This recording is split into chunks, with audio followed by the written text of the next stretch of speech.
My name's Andrew Christopher. I've lived in the local area for almost 40 years and fished the local rock ledges for most of that time.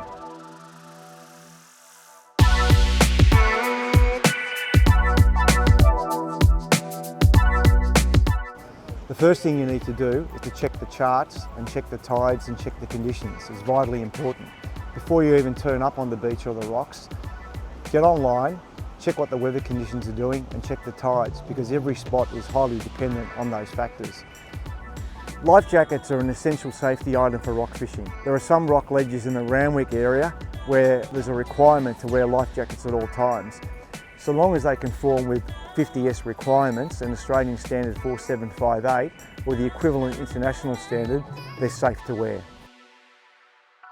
Now, how do you work out which areas might potentially be hazardous in a big sea, and how do you work out where you're going to fish? You can see where I'm standing now is elevated away from the water's edge. If you look down towards the water, you'll see that the rocks are covered in cungy and weed and cabbage and vegetation. That's a sure sign that on a high tide in a big sea, water comes over the top. They're the kind of signs that you need to look out for. But you've got to make sure that before you start fishing, you check where the water's coming to, you check the tide levels, and you check how far the water's coming up over. Because if you're going to be fishing in that zone, there's a high chance that waves will be coming over the ledge, and you'll need to prepare yourself for that possibility. It pays to bring common sense and planning every time you go fishing. That includes checking the conditions before you start fishing. Going online, checking the tides, checking the wind, checking the swell direction. Secondly, making sure that you're accompanied by someone who's competent and that you have confidence in.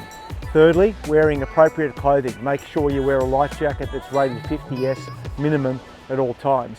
Wear light, high visibility clothing that can be safely removed. Don't wear heavy clothing that will impede you if you go in the water. If you do happen to go in the water, make sure that you have a basic exit plan. You have a degree of confidence in where you can exit the water. Many rock fishing spots are quite difficult. They have steep ledges, barnacles and sharp areas that prevent you from exiting. If you do need to swim away from the rocks, you need to dump your gear and you need to be confident getting out of the water. I want to commend Surf Lifesaving and DPI for collaborating to provide useful education for rock fishermen.